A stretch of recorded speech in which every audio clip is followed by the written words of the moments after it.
तो एक ब्राह्मण थे, वो भागवत जी का रोज पाठ करते थे। घर वालों ने उनका व्यापार चालू करवा दिया, वो भी ठप हो गया, उनको नौकरी में लगा दिया, वहां से भी छोड़ छाड़ के आ गए। क्यों?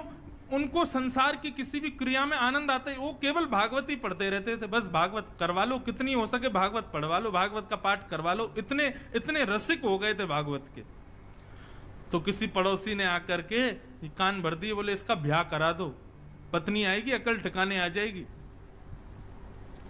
ब्राह्मण देवता पूरे दिन पाठ करते थे, पड़ोसियों ने आकर के घर वालों का इसका ब्याह करा दो, पत्नी आएगी, अपने आप पत्नी को प्रसन्न करने के लिए, बालकों को सुख सुविधा के लिए कर्म करना पड़ेगा, फिर तो करेगा कहीं व्यापार। ब्याह हो गया, लेकिन ब्याह के बाद भी उनकी स्थिति बदली नहीं।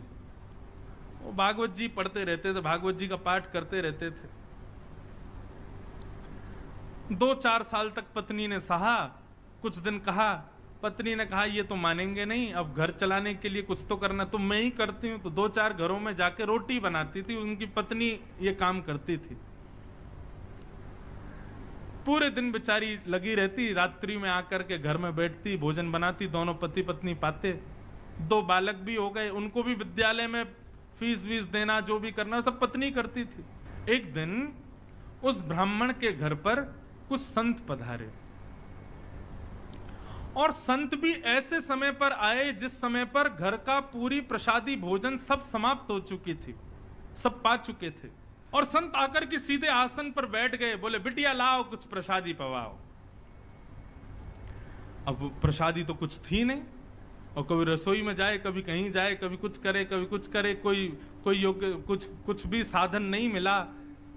बार बार बिटिया को इधर से उधर भागते देख संत समझ गए कि हम गलत समय पे आ गए हैं, यहां पे अभी कोई व्यवस्था है नहीं।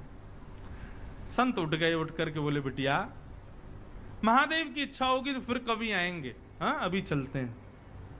और प्रणाम करके सब चले गए। वो ब्राह्मण की पत्नी बहुत निराश हो गई। क्यों? बोले आज तक मैं सह रही थी अपने पति के सब भावों को, ये कुछ नहीं करते, मैं सब जानती हूं, भागवत जी का पाठ ही इनका सर्वस्व है, मैं सब जानती हूं। लेकिन आज महात्मा हमारे घर आए और हम उनको कुछ पवा ना सके, ऐसी स्थिति तो मुझे स्वीकार नहीं थी। आज यदि मेरे पति भी कुछ काम करते, घर में थोड़ा धन होता, अनाज होता, भोजन ज्यादा होता तो उनको पवाती। अब अकेली मैं नारी, पति को भी खवाऊं, बच्चों को भी खिलाऊं, खुद भी खाऊं, कहां तक चलाऊंगी घर को?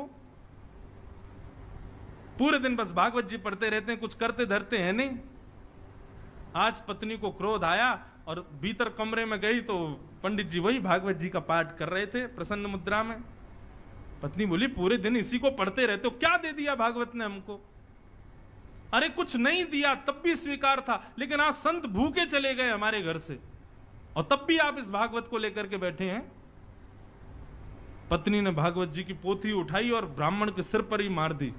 बोले इसको लीजिए और निकलिए घर से, मैं अकेली चला लूंगी घर को, यही भागवत तुम्हारा सर्वस्व है तो इनके साथ अकेले कहीं और रहो, यहां लौट करके मत आना जब तक मन में भाव ना आ जाए कि मुझे कुछ करना है।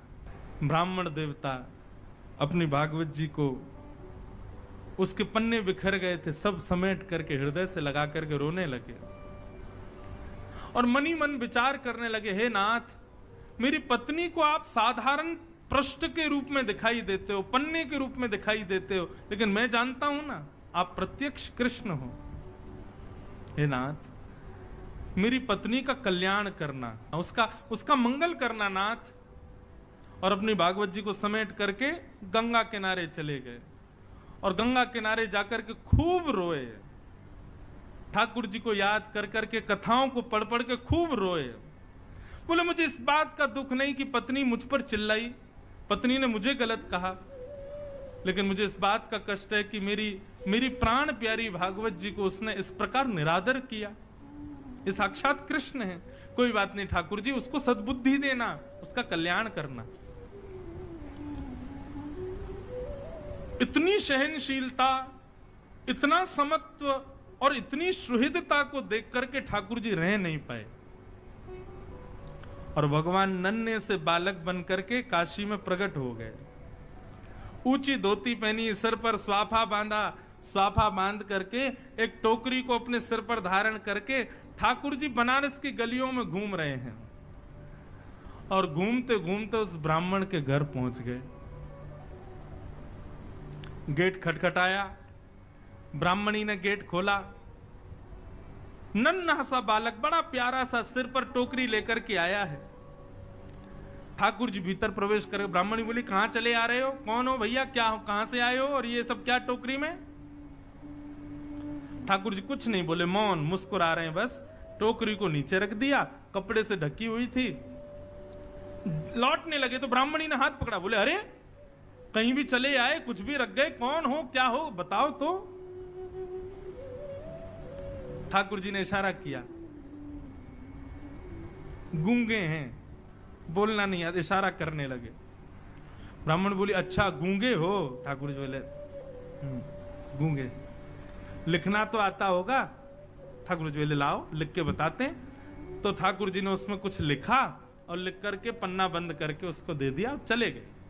ठाकुर जी ने क्या लिखा था कि आपके पति, जो भी उनका नाम, वे मेरे यहां मजदूरी करते हैं और आज से नहीं, बचपन से मेरी मजदूरी कर रहे हैं, लेकिन आज तक उन्होंने अपना वेतन मुझसे नहीं लिया है। आज तक उन्होंने अपना जो उनकी मजदूरी होनी चाहिए वो उन्होंने मुझसे ली नहीं है। लेकिन आज मुझे किसी ने आकर के बताया कि उनको धन की बहुत आवश्यकता है, तो बचपन से लेके आज तक उनकी जो मजदूरी थी वो मजदूरी में देने आया हूं। और ऐसा लिख करके और ठाकुर जी वहां से चले गए। बोले मजदूरी? जैसे ही कपड़ा हटाया तो उस डलिया में सोने, चांदी, हीरे, जवाहरात, सबसे भरी हुई लबालब वो डलिया, ऐसी ऐसी मणियां, जो मणियां विश्व में देखने को नहीं मिलती, वो सब उसमें रखी थी। पत्नी मन में सोचने लगी, अरे मैं तो बेवजह गुस्सा हो रही थी, मेरे पति तो छुपा रुस्तम हैं, छुप छुप करके कहीं जाकर के मजदूरी करते थे, मुझे बताया भी नहीं। हो सकता है मैं घरों में रोटी बनाने जाती होंगी, उस समय चले जाते होंगे, और बताओ देखो मुझे बताया नहीं। आज इतना धन, अरे हम तो करोड़पति हो गए, हम तो खरबपति हो गए, मैंने भी बेवजह अपने पति पर गुस्सा किया। बालकों को भेज दिया, जाओ पिताजी जहां मिले उनको बुला लाओ। बालक गए तो पिताजी गंगा के किनारे बैठे रो रहे थे। पिताजी पिताजी, माँ ने आपको घर बुलाया है, चलो। बालक चले गए, उन्होंने भागवत जी की पोथी को हृदय से लगाया, रोते हुए घर आ रहे थे और बार बार प्रार्थना कर रहे थे, हे नाथ कृपा करना मेरी पत्नी की बुद्धि सुधरे। जैसे ही अपनी गली के घर की गली में आए तो अपने घर को पहचान ही नहीं पाए। क्यों? आज तो घर का स्वरूप ही बदल गया। दिए जल रहे हैं, द्वार पर बढ़िया सुंदर रंगोली बनी हुई है, सुंदर पुष्पों से घर के द्वार को सजाया हुआ है। ब्राह्मण बोले ये मेरा ही घर है। सुबह तक तो ऐसा लग रहा था तेजहीन, और अभी ऐसा लग रहा है मानो सारे देवता ही मेरे घर में आ गए हों। ये क्या स्थिति हुई? चंद घंटों में सब बदल गया। ब्राह्मण ने जैसे ही भीतर प्रवेश किया, पत्नी ने आकर के थाल से आरती उतारी, जय हो, नए नए वस्त्र पहने हैं। ब्राह्मण को समझ नहीं आया, बोले ये सब क्या हुआ देवी? सुबह तो तुम बड़ी नाराज थी, हैं? सुबह तो हमारी पोती हमारे सिर पे मार दी, भगा दिया घर से, और हमारी आरती उतार रही हो, ये सब क्या हुआ?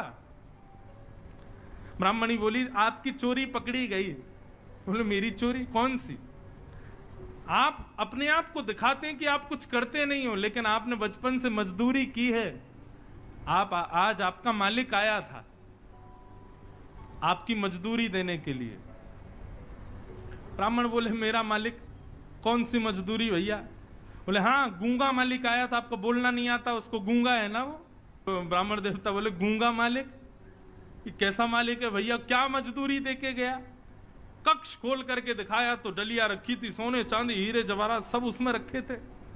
बोले देवी मेरा कोई मालिक नहीं है, ये मेरी कोई मजदूरी नहीं, मैं कुछ नहीं करता, मैं तो केवल भागवत अध्ययन करता हूं। बोले आपका मालिक आया था, गूंगा मालिक, और वो बता करके गया कि आपने मजदूर। तुमको कैसे पता? वो तो गूंगा था, बोलना जानता, तुमको कैसे पता? बोले ये पर्चा दिया। जैसे ही पर्चा खोल करके देखा तो सारे शब्द उस पर्चे में घूमने लगे, और तभी उस पर्चे पर ही त्रिभंग लली श्याम सुंदर की आकृति प्रकट हो गई। ब्राह्मण देवता रोने लगे और रो करके अपनी पत्नी के चरणों में प्रणाम किया और कहा, हे देवी, ये कोई सामान्य व्यक्ति नहीं थे, सामान्य मालिक नहीं थे, पूरे विश्व के जगत नियंता, जगदाधार, जगदीश्वर थे। मैंने बचपन से आज तक भागवत का पाठ कभी अपने सुख के लिए नहीं किया, केवल उनके लिए किया। जग को सब मजदूरी देते हैं, मेरी मजदूरी देने आज श्याम सुंदर आए थे, वही आकर के सब दे करके गए।